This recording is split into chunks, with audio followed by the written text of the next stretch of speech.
The fluorescent lights of the fourth-floor corridor hummed with an aggressive, insect-like buzz that seemed to burrow directly into Layla's skull. She adjusted the collar of her dark green scrubs, the fabric feeling rough against her damp skin.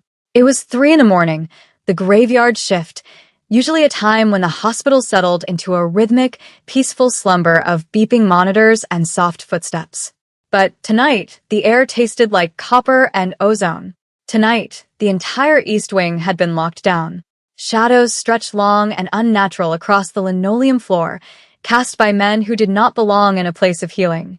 They stood like statues at every exit, wearing suits that cost more than Layla's annual salary, their eyes hidden behind dark glasses even in the dim, artificial light. They were silent sentinels, their hands clasped in front of them, barely concealing the heavy, angular bulges of firearms beneath their tailored jackets. Layla clutched the metal clipboard against her chest like a shield, her heart hammering a frantic rhythm against her ribs. She had been specifically requested for this room. Not because she was the most senior nurse, she was only 23, but because the head charge nurse had suddenly come down with a convenient illness the moment the black SUVs pulled up to the emergency entrance. Layla forced her breathing to steady, counting the tiles as she walked toward room 404. Every instinct she possessed, honed by a childhood spent navigating spaces where she wasn't welcome, screamed at her to turn around and run. But running drew attention, and attention was the one thing she could not afford. She was supposed to be invisible. Just a pair of hands to change for bags and check vitals. Just a nameless face in green scrubs. She reached the heavy oak door of the VIP suite. 2 men stood guard here, larger than the others, their presence radiating a cold, professional menace. One of them, a man with a jagged scar running through his eyebrow, held up a hand to stop her. He didn't speak. He simply looked her up and down, his gaze stripping away her professional demeanor to assess her as a potential threat. Layla didn't flinch. She had learned long ago that fear was a scent, and predators could smell it from a mile away. She held up her ID badge, her hand rock steady despite the adrenaline flooding her veins. The guard stared at her face, then the badge, before giving a microscopic nod. He stepped aside, and the other guard opened the door. The rush of cold, conditioned air that hit her face felt like walking into a tomb. Inside the suite, the atmosphere was suffocatingly tense. The room was spacious, more like a hotel suite than a hospital room, with plush leather chairs and a view of the city skyline. But the luxury was marred by the forest of medical equipment surrounding the bed in the center. In that bed lay an old man, frail and withered, his skin the color of parchment. This was Chairman Park. The name alone was enough to make the hospital administrators sweat through their shirts. He was a legend, a ghost story whispered in the back alleys of the city, the patriarch of an empire built on blood and silence. But right now, he was just a dying man hooked up to a ventilator. Layla moved toward the bed, her rubber-soled shoes making no sound on the carpet. She checked the monitors. His heart rate was thready, his blood pressure dangerously low. She began her work, her movements precise and efficient. She adjusted the drip, checked the catheter, and gently smoothed the sheets. She was so focused on her task that she didn't hear the door open again. She only felt the change in the room's pressure, a sudden heaviness that made the air hard to breathe. She turned slowly. Standing at the foot of the bed was a man who looked like a sleek, dangerous weapon sheathed in silk. Kong Dae did not look like a man visiting his sick father. He looked like a king surveying a crumbling kingdom. He was tall, with sharp, angular features that seemed carved from ice. His suit was midnight blue, immaculate, without a single crease. He watched Layla with eyes that were devoid of warmth, calculating, assessing. Beside him stood another man, slightly younger, with a restless energy, June, the enforcer. June's hand hovered near his waist, his eyes darting around the room, checking corners, checking windows. Layla felt like a rabbit trapped between 2 wolves. She averted her gaze, focusing on the chairman's foreline, trying to make herself small. His vitals are stable, but weak, she said, her voice barely above a whisper. She kept her tone professional, detached. He needs rest. The stress. It isn't good for his heart. Kong Dae didn't answer immediately. He walked to the side of the bed, looking down at his father with an expression that hovered somewhere between contempt and grief. "Leave us," he said. The command was soft, but it carried the weight of a gavel striking a sounding block. It wasn't a request. Layla nodded quickly, eager to escape the suffocating orbit of his gravity. She moved toward the door, her head down. Just as her hand touched the handle, a groan echoed from the bed. It was a guttural, wet sound, filled with pain. Layla froze. Her duty as a nurse warred with her survival instinct. The groan came again, louder this time. The monitors began to beep rapidly. The chairman was thrashing, his hands clawing weakly at the sheets. Kongdae stiffened, taking a step back, looking unsure for the first time. He wasn't a healer. He was a destroyer. He didn't know what to do. Layla turned back. She saw the panic rising in the old man's eyes, the way he gasped for air, fighting the ventilator. He was terrified. In that moment, the dangerous men in the room faded into the background. There was only the patient. Layla rushed back to the bedside. "Hold his hands," she ordered, her voice sharp and authoritative. Kongdae looked at her, surprised by the sudden change in her tone, but he didn't move. "I said hold his hands. He's pulling out the line." Layla snapped, reaching out to secure the chairman's wrist.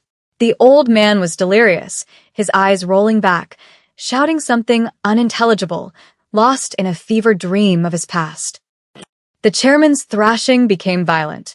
He was shouting now, words spilling out in a feverish torrent. Layla recognized the tone before she recognized the words. It was the sound of desperation, of a man lost in a time and place that no longer existed.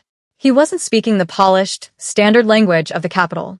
He was speaking the rough, clipped dialect of the southern docks, the language of fishermen and smugglers, of hard labor and salty air. It was a dialect that marked you, a way of speaking that the elite looked down upon. Layla's heart stopped. She knew this tongue.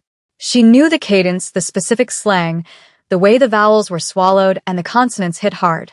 It was the language of her childhood home, a place she had fled, a place she had buried deep inside her. The chairman was crying out for water, but using a specific, archaic term used only by the old dock workers of Busan. Kongdae looked at his father, his face a mask of confusion and frustration. He understood the language, of course, but he couldn't calm him. The connection was broken. The old man was flailing, his heart rate spiking to critical levels. If he didn't calm down, he would code. Layla didn't think. She didn't calculate the risk. She simply reacted.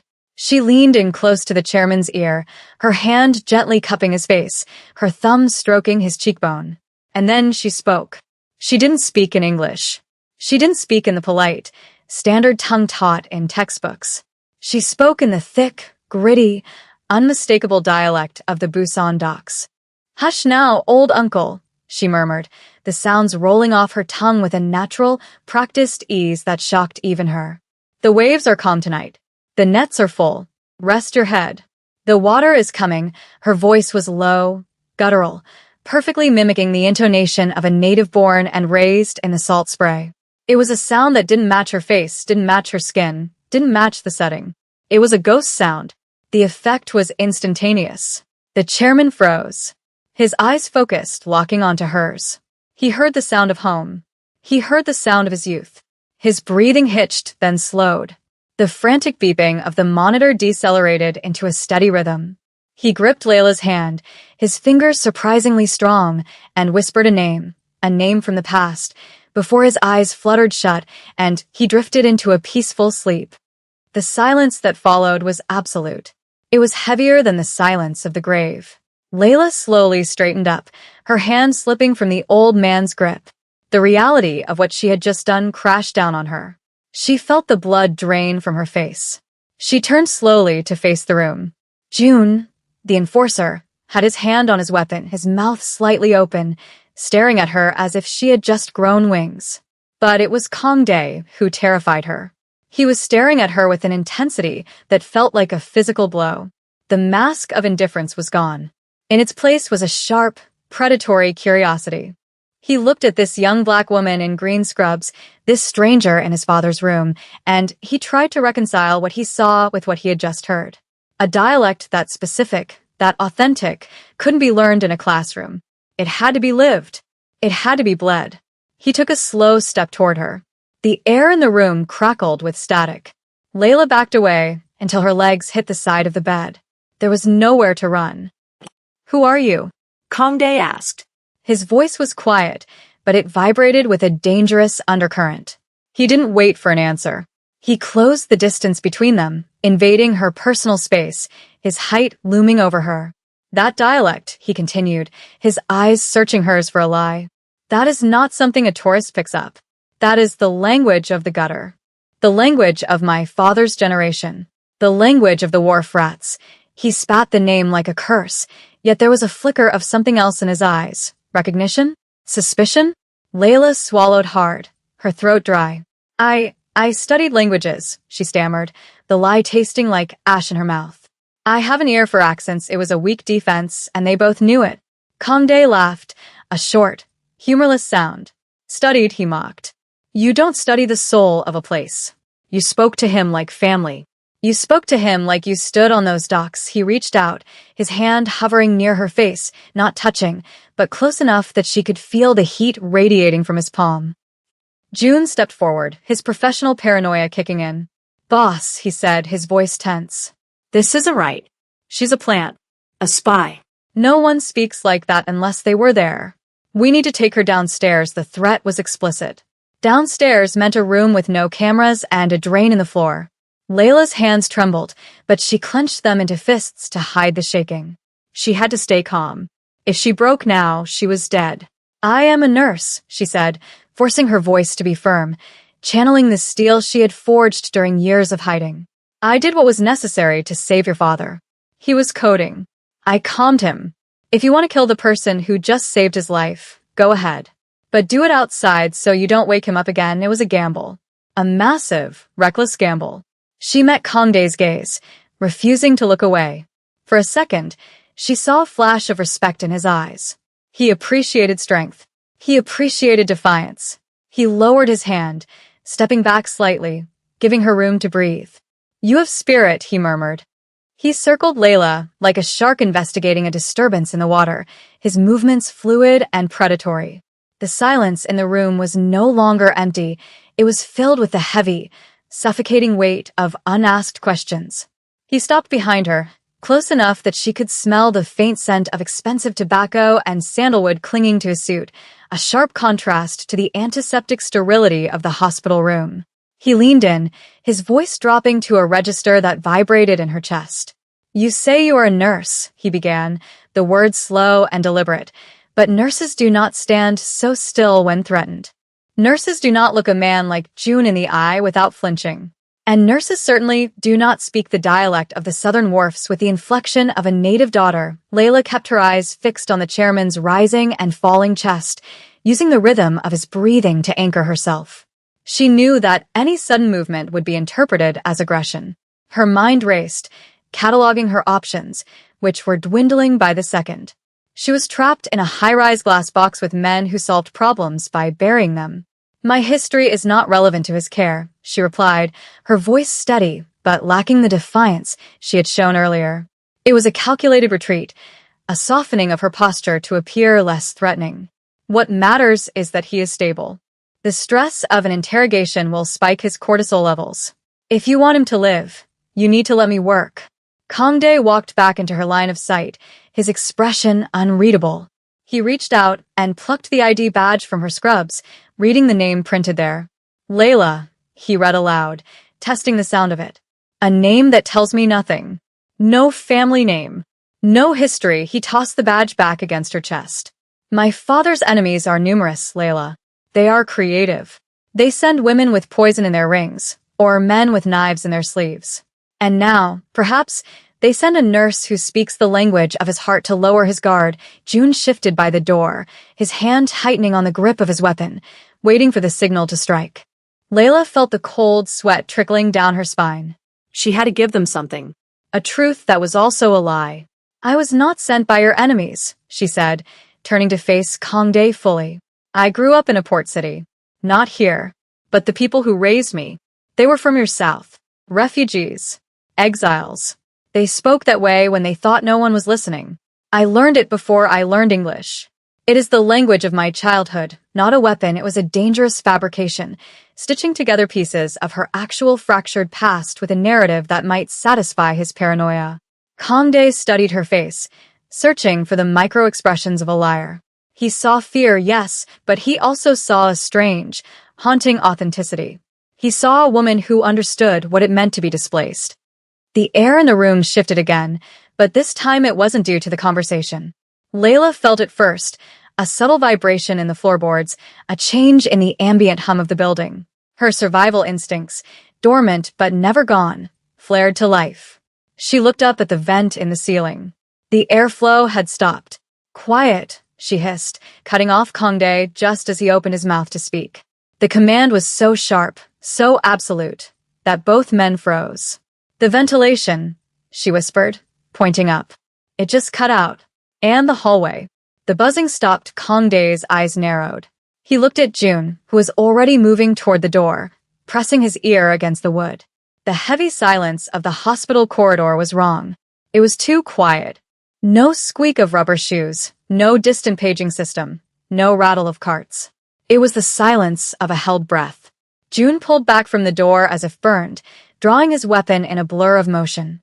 "Breach," he mouthed, the single word hanging in the air like a guillotine blade. Layla didn't wait for instructions. She dropped the clipboard and moved to the chairman's bed, unlocking the wheels with a swift kick of her heel. "We have to move him," she said, her voice dropping the nurse persona entirely, replaced by the cold, clipped tone of someone used to navigating war zones. "This room is a kill box. Too many windows. One exit." Kangdae looked at her, really looked at her, for the first time seeing not the nurse, but the soldier beneath the scrubs. The first shot didn't sound like a gunshot. It sounded like a heavy book being dropped flat on a table. The suppression was high grade. The bullet shattered the lock of the suite's door, sending splinters of wood and brass spraying across the room.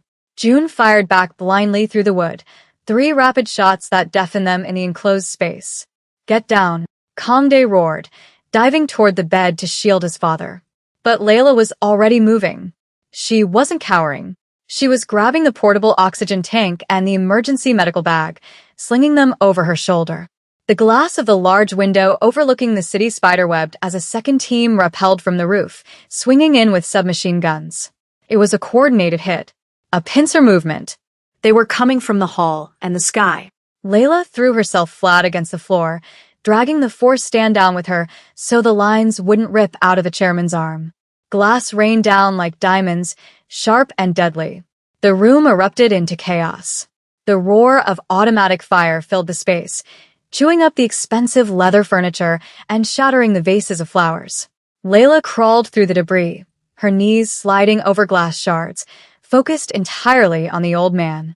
He was waking up, his eyes wide with terror, the monitor screaming an alarm that was lost in the cacophony of violence. Kangdae was returning fire at the window, his pistol booming like a cannon compared to the suppressed weapons of the assassins. He was a marksman, calm in the center of the storm. He took down the first repeller before the man's boots touched the carpet. The second attacker swung wide, spraying the room. Bullets stitched a line across the bedsheets, missing the chairman by inches. The bathroom. Layla screamed over the noise. "The walls are reinforced concrete. Move him." It was a desperate plan, but the only one they had. The main room was being shredded. June kicked the suite door open, firing into the hallway to clear a path, but was forced back by a hail of bullets. They were pinned. The bathroom was the only cover. Kangdae grabbed the head of the bed, and Layla grabbed the foot. Together, they shoved the heavy hospital bed across the debris-strewn floor. The wheels caught on the thick carpet and shattered glass. Layla put her shoulder into the frame, driving with her legs, her muscles burning. A bullet grazed her arm, a hot sting that she ignored. They slammed the bed through the wide bathroom doorway just as a grenade rolled into the main suite. "Cover!" June yelled, diving in after them and slamming the heavy door. The explosion rocked the foundation of the building, blowing out the remaining windows and plunging the suite into darkness and smoke. Inside the bathroom, the air was thick with dust and the smell of cordite. The emergency lights flickered on, casting everything in a sickly green wash. The chairman was gasping, clutching his chest. Layla was instantly on him, her hands moving with a speed that blurred. She checked his pulse, checked the lines. "He's going into shock," she announced, her voice calm despite the ringing in her ears. She ripped open the emergency bag. "I need light." Real light. Kangdae pulled a tactical flashlight from his belt and clicked it on, the beam cutting through the dust. He shone it on his father, then on Layla. He saw the blood soaking the sleeve of her scrubs. "You're hit," he said, the observation flat, factual. Layla didn't even look at her arm. "It's a scratch." "Hold the light steady." She injected a sedative into the chairman's foreport. "We can't stay here," June growled, reloading his weapon. "They'll breach this door in 2 minutes." "We're sitting ducks." Layla looked around the bathroom. It was luxurious, massive, with a marble tub and a separate shower. And she noticed a laundry chute. It was small, designed for towels, but it led down. "The laundry chute," she said, pointing to the brass door in the wall. "It drops to the basement laundry." "It's a straight shot." June looked at the small opening and shook his head. "The chairman won't fit." "I won't fit." Layla looked at Kangdae. "You won't," she agreed. "But I can go down. I can clear the basement. If I can get to the service elevator, I can bring it up to this floor." The service elevator opens from the inside. They won't be watching it. It was suicide. It was insanity. And it was their only chance. Kangdae looked at her, his eyes hard. "Why would you do this?" he asked. "You could wait here. You could surrender. They don't want you. They want him." Layla paused, her hand on the latch of the chute. Why indeed? She could claim it was duty, but that was a lie. It was the adrenaline. It was the old instinct of the hunted refusing to be caught. And perhaps it was the fact that for the first time in years, she felt useful. Not just a pair of hands, but a force. "Because if they come through that door, they kill everyone," she said simply. "And I don't plan on dying tonight." She didn't wait for permission. She opened the chute, the smell of bleach and damp linen wafting up. "Give me a weapon," she said, extending her hand to June. The enforcer hesitated, looking at his boss. Kangdae nodded. June pulled a backup pistol from his ankle holster and handed it to her. Layla checked the chamber, verified the safety was off, and gripped it with a familiarity that made June's eyebrows raise. She didn't hold it like a prop. She held it like an extension of her hand. She slid into the metal darkness of the chute, bracing her legs against the sides to control her descent. It was a terrifying slide, spiraling down through the guts of the hospital. She landed in a pile of heavy canvas laundry carts in the basement, the impact jarring her teeth. She rolled out, gun raised, scanning the room. The basement was a labyrinth of steam pipes and humming machinery. It was loud here, the industrial washers drowning out any subtle sounds. She moved through the shadows, her green scrubs blending with the dim utility lighting. She wasn't a nurse anymore. She was a ghost in the machine. She reached the service elevator, but a guard was there, one of the attackers, speaking into a radio. He was turning toward her. Layla didn't hesitate. She didn't shout a warning. She fired twice, center mass, the recoil familiar and jarring. The man dropped. She rushed to his body, taking his radio and his keycard. She swiped the card, summoning the elevator. As the doors groaned open, she keyed the radio. "Basement clear," she said into the mic, mimicking the dead man's gruff voice as best she could. Heading up to secure the package, she stepped into the elevator, the metal box rising slowly, carrying her back into the fire. She checked her reflection in the polished steel doors. Blood on her face, ash in her hair, a gun in her hand. The disguise was gone. The real Layla had finally stepped into the light. The service elevator dinged softly as it arrived on the 4th floor, the sound incongruously cheerful amidst the carnage. Layla didn't step out immediately. She used the polished metal of the doorframe as a mirror to check the hallway. Smoke billowed from the VIP suite, obscuring the far end of the corridor where the main firefight had taken place. Bodies lay on the floor, hospital security, the chairman's guards, and the attackers in tactical gear. It was a slaughterhouse. Layla moved low, keeping tight to the wall, her breathing controlled. She reached the bathroom door from the outside. It was battered, dented from the inside where the attackers had tried to ram it, but it held. She knocked a specific rhythm. 3 fast, 1 slow. The knock on the bathroom door was a precise, rhythmic code that cut through the haze of adrenaline and fear inside the cramped sanctuary. Inside, June tensed, his weapon raised toward the dented metal, his finger whitening on the trigger. Kangdae stood over his father, shielding the old man's body with his own, his eyes fixed on the entrance. "It's the signal," Kangdae whispered, though he didn't lower his guard. He nodded once to June. The enforcer reached out and threw the bolt, kicking the door open while simultaneously dropping to a knee to fire if necessary. But the hallway was empty of enemies, save for the bodies on the floor and the swirling smoke. Standing there, framed by the carnage, was Layla. She looked different. The shy nurse who had checked vitals an hour ago was gone. In her place stood a woman covered in soot and drywall dust, a pistol held loosely at her side, her eyes scanning the corridor with a predator's awareness. "Elevator is secure," she said, her voice flat and devoid of panic. "We have 90 seconds before the backup generator kicks the main security grid back online and locks down the shafts. We move now." They moved with the desperate coordination of a unit under fire. June grabbed the front of the wheelchair they had managed to transfer the chairman into, while Kangdae took the back. Layla took point, stepping over the shattered glass and spent shell casings, her weapon raised. The hallway was a nightmare landscape of flickering emergency strobes and the hiss of broken steam pipes. As they neared the service elevator, a door to the left burst open. A straggler from the hit squad, bloodied but still dangerous, stumbled out, raising a submachine gun. June's hands were full with the chair. Kangdae was blocked by the bulk of the equipment. Layla didn't flinch. She pivoted on her heel, dropping her center of gravity, and fired 2 controlled shots. The attacker crumpled against the doorframe, sliding down in a smear of red. She didn't pause to check the body. She kept moving, sweeping the elevator car as the doors slid open. "In," she commanded. "Get him against the back wall." The doors groaned shut, sealing them in the steel box just as the sound of shouting erupted from the stairwell they had left behind. The descent was agonizingly slow. The smell of burnt gunpowder and copper filled the small space. Kangdae looked at Layla, really looked at her, seeing the way her hands didn't shake, the way she checked the ammunition count in the magazine with a glance. "You never told me your last name," he said, the question cutting through the mechanical hum of the elevator. Layla didn't look at him. She watched the floor numbers tick down. "I didn't think it mattered," she replied softly. "In this city, names are just targets." The basement loading dock was a cavernous, concrete expanse filled with the smell of diesel and rotting garbage. The service elevator opened, and Layla surged out first, clearing the corners. The space was empty, save for a black, armored van idling near the ramp, its headlights cutting through the gloom.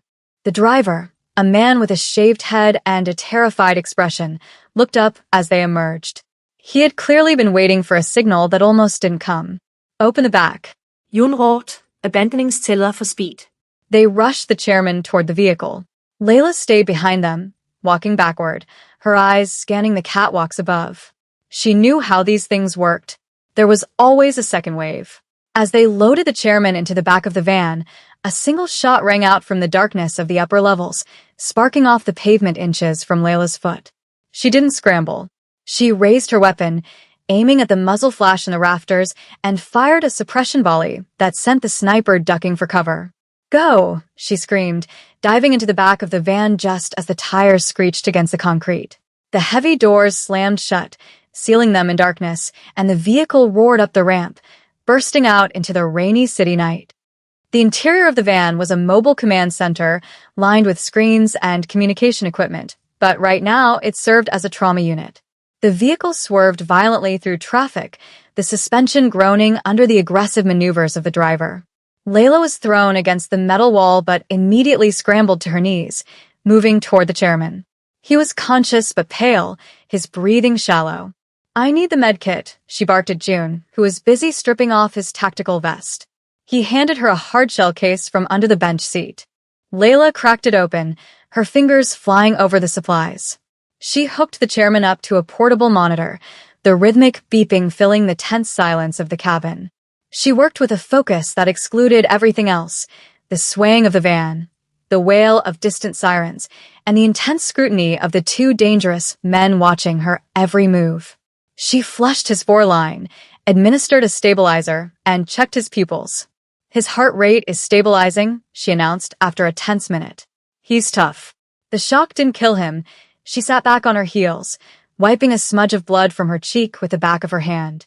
The adrenaline was beginning to fade, replaced by a cold, creeping exhaustion. Kang Dae sat opposite her, his suit ruined, his face smeared with dust. He held a bottle of water, but he hadn't opened it. He was watching Layla with a mixture of suspicion and fascination. You cleared a jam in that pistol back in the hallway, he observed quietly. Muscle memory. You didn't even look at it. And your stance. That's not self-defense class training. That's military. Or worse, Layla looked down at her hands, which were now resting in her lap, stained with the chairman's blood and the grime of the hospital floor. The lie she had told earlier, about learning the dialect from refugees, wouldn't hold up against the physical evidence of the last hour. She had exposed herself. I was a medic, she said, her voice low, the truth slipping out because she was too tired to hold it back. Before I came here, before I tried to disappear, I worked in conflict zones where the only law was who had the bigger gun. I learned to stitch wounds in the back of trucks while being shot at. I learned to shoot back because sometimes the red cross on your arm is just a target. It wasn't the whole truth. She left out the parts about who she had worked for and why she had fled, but it was enough. The chairman stirred, his eyes fluttering open. He looked around the dim interior of the van, confused, until his gaze landed on Layla. A faint smile touched his withered lips. He reached out a trembling hand, and Layla took it without hesitation. He spoke again, his voice a rasping whisper, using that same rough, coastal dialect that had started this entire cascade of events. The storm is passing, daughter, he said. You steered the boat well. Layla felt a lump form in her throat. She answered him in kind, the harsh, guttural sounds of the Busan docks rolling off her tongue with a tenderness that belied their roughness. Rest now, uncle. The harbor is in sight. No more waves tonight. Kang Dae watched the exchange, his expression softening for a fraction of a second before hardening back into the mask of the boss. He realized then that he couldn't let her go. She knew too much. She had seen the weakness of the organization, the breach in their security. But more than that, she was an asset of terrifying value. A healer who could kill. A stranger who spoke the language of his father's soul. You know you can't go back to the hospital, Kang Dae said, his voice carrying the finality of a judge's sentence. Layla, the nurse died tonight in that hallway. If you return to your apartment, my enemies will find you. If the police find you, they will ask questions you cannot answer. The van slowed, turning off the asphalt onto a gravel road. The sound of the tires changed to a rhythmic crunching. They had arrived. Layla looked out the small, bulletproof window. They were deep in the countryside, approaching a massive, gated estate that looked more like a fortress than a home. Floodlights swept the perimeter, and armed guards patrolled the walls. This was the inner sanctum, the heart of the empire. The van stopped, and the back doors were pulled open by guards who looked even more professional and terrifying than the ones at the hospital. Fresh air, smelling of pine and rain, flooded the cabin. June hopped out first, helping the guards unload the chairman onto a waiting gurney. The medical team of the estate took over, rushing the old man toward the main house. Layla remained in the van for a moment, sitting in the darkness, the weight of her reality settling on her shoulders. She had survived the night, but she had lost her freedom. She had traded a life of hiding in plain sight for a life inside a gilded cage. Kang Dae stood at the back of the van, extending a hand to help her down. It was a gentlemanly gesture, but the context made it a command. Layla looked at his hand, then up at his face. The curiosity was gone from his eyes, replaced by a possessive determination. He had claimed her. She took his hand and stepped down onto the gravel. Where do I go? She asked, her voice steady. She wasn't asking for directions to her room. She was asking for her place in this new world. Kang Dae didn't let go of her hand immediately. He gestured toward the massive house, glowing warm and inviting against the dark sky. You are not a guest, he said. And you are not a prisoner. You are family now. My father owes you his life. I owe you mine. That is a debt that is not paid with money. He began walking toward the house, expecting her to follow. Layla stood still for a heartbeat, looking back at the dark road that led to the city, to her small apartment, to the plants she needed to water, to the life she had carefully constructed. It was gone. All of it. She turned and followed Kangdae. As they walked through the massive double doors of the estate, June fell into step behind her, no longer watching her with suspicion, but with the respectful distance one accords to a fellow soldier. They entered a grand foyer, marble floors reflecting the light of a crystal chandelier. Kangdae stopped and turned to her. "Tomorrow, we will discuss your new role," he said. "You have talents that are wasted changing bedpans. We have need of someone who can navigate the storms." He used the metaphor she had used with his father, a subtle acknowledgement of her power. Layla looked down at her green scrubs, stained and torn. She felt the weight of the pistol still tucked into her waistband, a cold, hard reminder of who she really was. She looked up at Kangdae, her chin lifting in a gesture of acceptance that was also a challenge. She wasn't afraid anymore. The fear had burned away in the fire of the night. "If I stay," she said, her voice echoing slightly in the large hall, "I don't wear the scrubs. And I don't take orders from your foot soldiers. If I'm family, I stand at the table, not serve it." Kangdae's lips curved into a slow, dangerous smile. He recognized the steel in her. It was the same steel that ran through his own veins. "Agreed," he said. "Welcome home, Layla."